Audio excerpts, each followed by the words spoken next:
Leo kuna watu wanakuwa tayari kabla hawajaingia kwenye ndoa wameshatoa mimba, na wanaume wamesaidia kutoa mimba au wanawake wao waliokuwa wanaishi nao, au wamewashauri wanawake waharibu mimba. Sababu sasa hivi kwanza watu hawaoni hatari. Wengine wanajisifu, wengine leo si wanajisifu kwamba mimi nilitoa mimba 1, 2.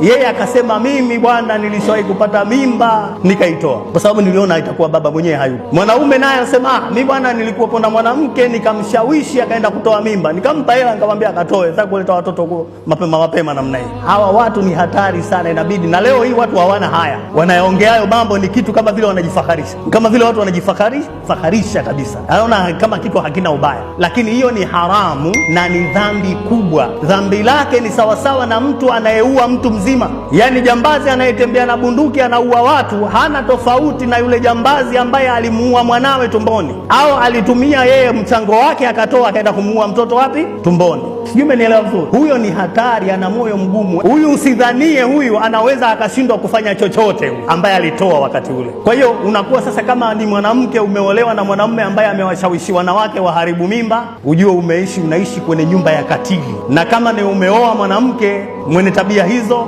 basi ujue tayari umeshaoa mke mkatili. Ana uwezo wa kufanya, hana huruma hata chembe. Ameshindwa kukionea kichanga chake tumboni aje akuonea huruma wewe?